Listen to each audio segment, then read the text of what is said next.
એક તરફ જો શ્રોતાઓ કલ્પના કરે એક એવા શહેરની જે હાઈટેક કેમેરા અને સ્માર્ટ સિટી કમાન્ડ સેન્ટર બનાવવા માટે કરોડો રૂપિયાનું બજેટ ફાળવે છે, અને બીજી તરફ એ જ શહેરના એક અંધારા બ્રિજ નીચે મધરાતે એકલી અને ગભરાયેલી બે માસૂમ બાળકીઓ જોવા મળે છે. ઓહ, આ તો બહુ મોટો વિરોધાભાસ છે. બિલકુલ. આ બંને ચિત્રો એક જ શહેરના છે, આપણા મહેસાણાના. આજના સઘન વિશ્લેષણમાં આપણે આ જ બે ચિત્રો વચ્ચેનો તફાવતને સમજવાનો છે. રાઈટ. મહેસાણા શહેરના વિકાસ, ટ્રાફિક વ્યવસ્થા, આરોગ્ય અને નાગરિક સુરક્ષાને લગતા તાજેતરના સૌથી મહત્વના સમાચારો આપણે માત્ર વાંચવા ખાતર નથી વાંચવાના. અને અહીં શરૂઆતમાં જ એક અગત્યની વાત મારે નોંધવી છે. હા, જણાવો. જાગૃત નાગરિક બનવા માટે માત્ર ક્યારેક સમાચારો સાંભળી લેવા પૂરતા નથી. રોજે રોજ સાચી માહિતી મેળવવી બહુ જરૂરી છે. સાચી વાત. આવી સચોટ અપડેટ્સ મેળવવા માટે નાગરિકોએ mogerumohona.in વેબસાઇટની નિયમિત વિઝિટ કરવી જ રહી. બિલકુલ, લોકોએ એ આદત પાડવી પડશે. તો ચાલો સૌથી પહેલા પેલા કરોડો રૂપિયાવાળા ચિત્રની જ વાત કરીએ. મહેસાણા મહાનગરપાલિકાનું વર્ષ 2026-27નું ડ્રાફ્ટ બજેટ રજૂ થયું છે. આંકડો બહુ મોટો છે આ વખતે. હા, આંકડો છે 1005 કરોડ અને 96 લાખ રૂપિયા. એટલે ગયા વર્ષ કરતા 7.23% વધારો. રાઈટ. પણ જુઓ, આંકડાઓ તો દર વર્ષે બદલાતા હોય છે. આ વખતે એવું તે શું ખાસ છે આ બજેટમાં? ખાસ વાત એ છે કે આ બજેટ કઈ રીતે બન્યું છે તેની વહીવટી પ્રક્રિયા. મતલબ ઇતિહાસમાં પ્રથમ વખત એવું બન્યું છે કે નાગરિકોના સીધા સૂચનોના આધારે આ ડ્રાફ્ટ બજેટ તૈયાર કરવામાં આવ્યું છે. ઓહ, પ્રથમ વખત? હા, અત્યાર સુધી બજેટ બંધ બારણે માત્ર અધિકારીઓ અને નેતાઓની હાજરીમાં જ બનતા હતા. પણ આ વખતે લોકોએ જાતે સૂચનો આપ્યા છે કે તેમને તેમના વિસ્તારમાં કઈ પ્રાથમિક સુવિધાઓની જરૂર છે. માફ કરજો, પણ અહીં મને થોડી શંકા જાય છે. કેમ? એટલે નાગરિકોએ સૂચનો આપ્યા એ સાંભળવામાં કાગળ પર તો બહુ લોકશાહીવાળું લાગે છે. પણ શું આ માત્ર એક પેલા સૂચન પેટી જેવું તો નથી ને? મતલબ કે લોકો માત્ર લખીને આપી દે. હા, જેમાં ચિઠ્ઠી નાખી અને પછી કોઈ વાતું જ નથી.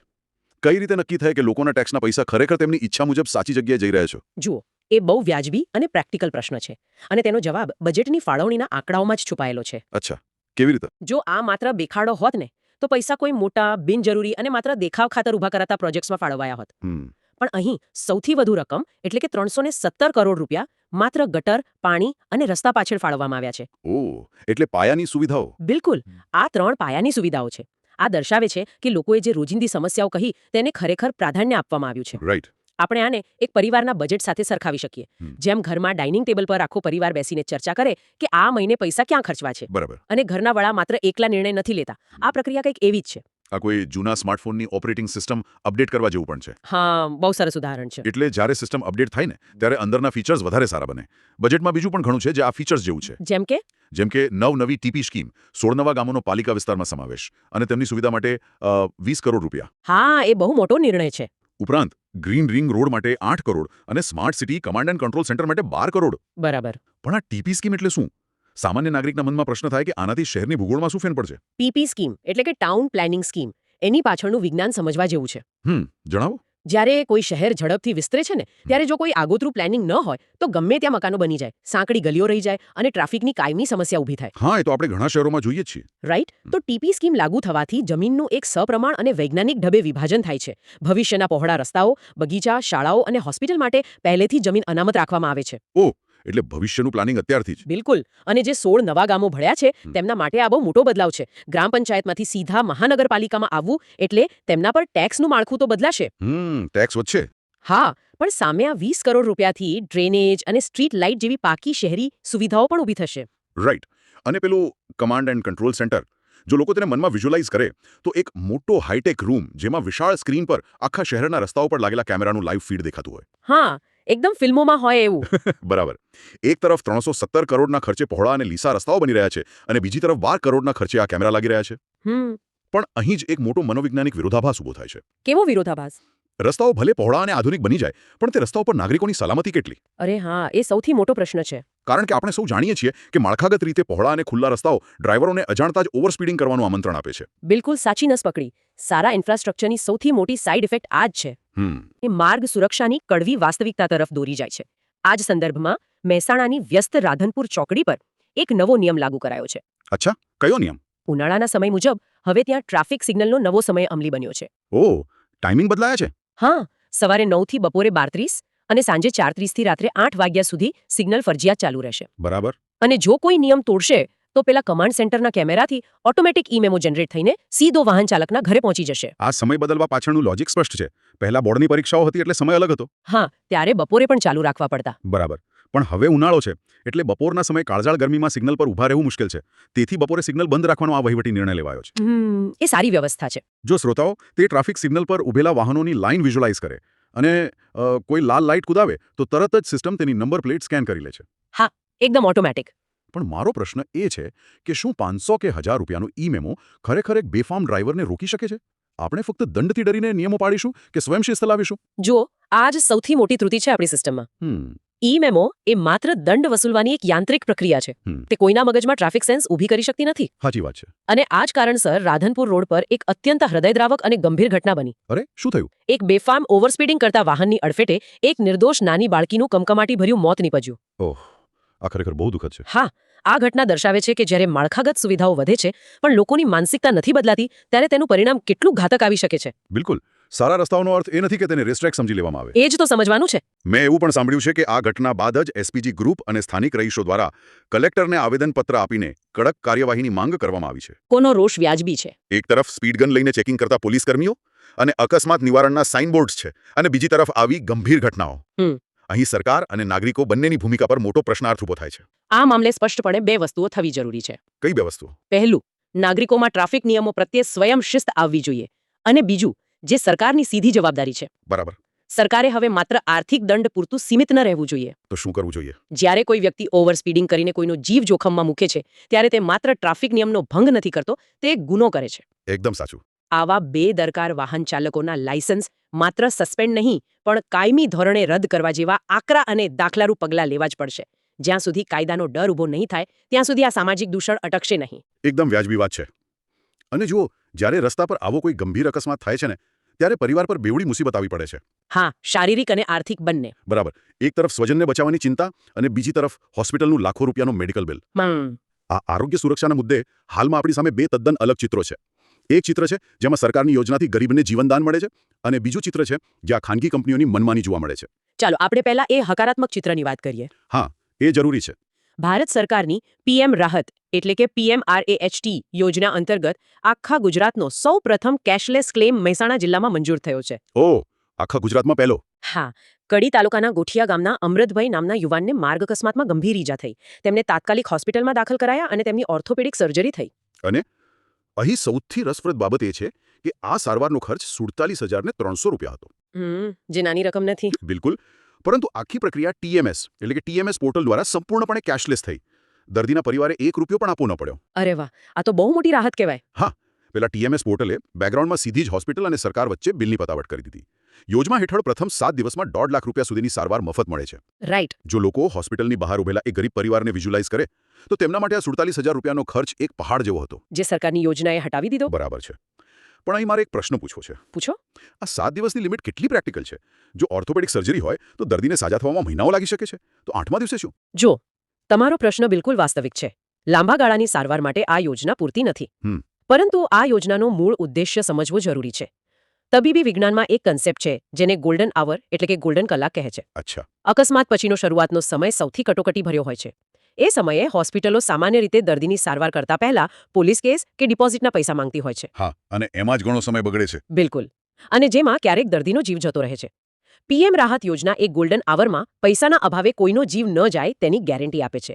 8મા દિવસે ખર્ચ પરિવાર પર આવી શકે પણ ઓછામાં ઓછું દર્દીનો જીવ તો બચી ગયો. એ દ્રષ્ટિએ જોઈએ તો આ ખરેખર એક રક્ષણાત્મક કવચ છે. એકદમ.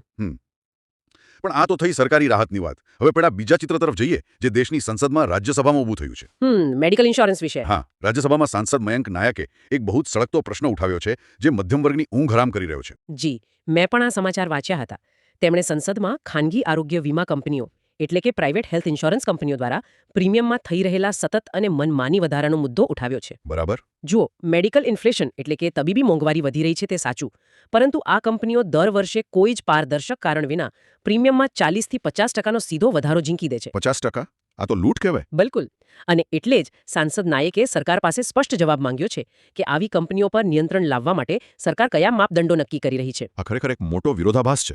એક તરફ આપણે જોયું કે સરકારની પોર્ટલ આધારિત યોજનાથી એક ગરીબ દર્દીને તાત્કાલિક રાહત મળી જાય છે. રાઈટ. પણ બીજી તરફ જે સામાન્ય મધ્યમ વર્ગનો નાગરિક છે, જે ટેક્સ પણ ભરે છે અને પોતાના ભવિષ્યની સુરક્ષા માટે મોંઘા પ્રીમિયમ ભરીને પોલિસી લે છે, તે આ ખાનગી કંપનીઓની મનમાની નીચે પીસાઈ રહ્યો છે. જો નાગરિકો આ સાંસદનો ફોટો સંસદમાં પ્રશ્ન ઉઠાવતા વિઝ્યુઅલાઇઝ કરે તો ખ્યાલ આવે કે આ કેટલો ગંભીર મુદ્દો છે. હા, અને આ જ આપણી હેલ્થકેર સિસ્ટમની સૌથી મોટી ખામી છે. તો આનું સોલ્યુશન શું હોઈ શકે? જો સરકારે ખાનગી વીમા કંપનીઓ માટે કોઈ મજબૂત નિયમનકારી ઓથોરિટી એટલે કે કોઈ રેગ્યુલેટરી ઓથોરિટી ન બનાવી તો પરિસ્થિતિ વધુ વણસશે. અચ્છા. જે રીતે ટેલિકોમ સેક્ટર માટે ટ્રાય છે ને, હા, TRAI. બિલકુલ તેવી જ રીતે હેલ્થ ઇન્સ્યોરન્સના પ્રીમિયમ નક્કી કરવા માટે એક કડક સરકારી સંસ્થા હોવી જોઈએ. અન્યથા સામાન્ય નાગરિકો માટે આરોગ્ય સુરક્ષા એક લક્ઝરી બની જશે જે માત્ર અમીરો જ પરવડી શકશે. સાવ સાચી વાત છે. હવે મેડિકલ બિલની ચિંતામાંથી થોડા બહાર આવીને એક એવા વર્ગની વાત કરીએ જેના માટે રોજિંદુ જીવન જ એક મોટો સંઘર્ષ છે. આ મોટી સિસ્ટમ, હાઈટેક કમાન્ડ સેન્ટર અને પોલિસીઓની વાતો વચ્ચે આપણે એ ન ભૂલવું જોઈએ કે સાચો વિકાસ તો સમાજના છેવાડાના માનવીની સુખાકારીમાં રહેલો છે. એકદમ સાચું. આ સંદર્ભમાં બે બહુ જ હકારાત્મક અને સંવેદનશીલ સમાચાર સામે આવ્યા છે. હા, એમાં પહેલો સમાચાર સામાજિક કલ્યાણની એક બહુ જ પ્રભાવી યોજનાનો છે. કઈ યોજના? પ્રધાનમંત્રી ઉજ્જવલા યોજના. મહેસાણા જિલ્લામાં ગરીબી રેખા નીચે જીવતા કુટુંબની 1058 જેટલી મહિલાઓને ફ્રી LPG ગેસ કનેક્શન આપવામાં આવનાર છે. ઓહ, 1058 મહિલાઓને? હા, તાજેતરમાં કલેક્ટરની અધ્યક્ષતામાં મળેલી બેઠકમાં આ મંજૂરી આપવામાં આવી. આપણે શહેરમાં રહીએ છીએ એટલે કદાચ ગેસ સિલિન્ડરનું મહત્વ ન સમજાય, પણ જો લોકો કોઈ ગ્રામીણ રસોડાની કલ્પના કરે જ્યાં લાકડા અને કોલસાના ધુમાડા વચ્ચે એક મહિલા રસોઈ બનાવતી હોય, અરે એ ધુમાડો શ્વાસ માટે બહુ જ હાનિકારક હોય છે. ને બિલકુલ, તો આ યોજના માત્ર સગવડ નથી, આ એ મહિલાના ફેફસા અને આંખોના રક્ષણની વાત છે. આ એક મોટી આરોગ્યલક્ષી પહેલ છે. રાઈટ. અને આધુનિક ટેકનોલોજીના કારણે આ યોજનામાં મળતી સબસિડી ડાયરેક્ટ બેનિફિટ ટ્રાન્સફર એટલે કે DBT દ્વારા સીધી જે મહિલાઓના બેંક ખાતામાં જમા થાય છે. એટલે કોઈ વચેટિયાનો રોલ જ ખતમ. એકદમ. અને ટેકનોલોજી વત્તા માનવતાનો બીજો અને કદાચ સૌથી હૃદયસ્પર્શી સમન્વય મહેસાણા પોલીસની કામગીરીમાં જોવા મળ્યો. અચ્છા, પેલી 2 બાળકીઓવાળો કિસ્સો? હા, આ ઘટના આપણે શરૂઆતમાં જે 2 માસૂમ બાળકીઓની વાત કરી હતી તેની સાથે જોડાયેલી છે. મહેસાણા શહેરના રામોસરાણા બ્રિજ નીચે મોડી રાત્રે B ડિવિઝન પોલીસની ટીમને 6 વર્ષની દામિની અને 4 વર્ષની ભમરૂ નામની 2 બાળકીઓ એકલી મળી આવી. જો લોકો આ દ્રશ્ય વિઝ્યુઅલાઇઝ કરે ને તો રૂવાણા ઊભા થઈ જાય. મધ્યરાતનો સમય, સુમસામ બ્રિજ અને 2 નાની બાળકીઓ પોલીસને મળે. તેઓ એટલી નાની હતી કે પોતાનું સરનામું પણ સરખી રીતે જણાવી શકતી નથી. અરે બાપરે.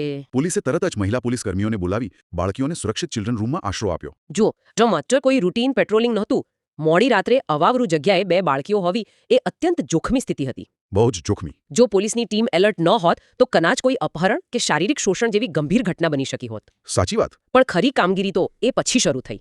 બાળકીઓના વાલીઓને શોધવા માટે પોલીસે સોશિયલ મીડિયાનો હકારાત્મક ઉપયોગ કર્યો. કઈ રીતે? એક મેસેજ બનાવીને WhatsApp અને અન્ય પ્લેટફોર્મ પર વાયરલ કરવામાં આવ્યો. અને આ વાયરલ મેસેજની તાકાત જુઓ. સામાન્ય રીતે સોશિયલ મીડિયા ફેક ન્યૂઝ માટે બદનામ છે. હા, એ તો છે. પણ અહીં ગણતરીના કલાકોમાં જ ઉનાવા મીરાન દાતાર દરગાહ પાસે ઝૂંપડીમાં રહેતા તેમના ગરીબ પરિવાર સુધી આ મેસેજ પહોંચી ગયો. વાહ. અને બીજે જ દિવસે આ બંને બાળકીઓનું તેમના માતા-પિતા સાથે મિલન કરવામાં આવ્યું. આ વહીવટીતંત્રની સંવેદનશીલતા દર્શાવે છે. ચોક્કસ. આ આખી ઘટના ઉપરથી એક બહુ મોટો નિષ્કર્ષ નીકળે છે. શું? આજનું આપણું મહેસાણા શહેર એક મોટા પરિવર્તનમાંથી પસાર થઈ રહ્યું છે. એક તરફ 1000 કરોડથી વધુના બજેટ અને નવા ઇન્ફ્રાસ્ટ્રક્ચરથી શહેર ભૌતિક રીતે સ્માર્ટ બની રહ્યું છે. તો બીજી તરફ ટ્રાફિકના નવા નિયમો, અકસ્માત સમયે આરોગ્યની કેશલેસ યોજનાઓ અને છેવાડાના માનવી સુધી પહોંચતી સામાજિક કલ્યાણની યોજનાઓ દર્શાવે છે કે વહીવટી માળખું પણ વધુ સજાગ બની રહ્યું છે. બરાબર છે.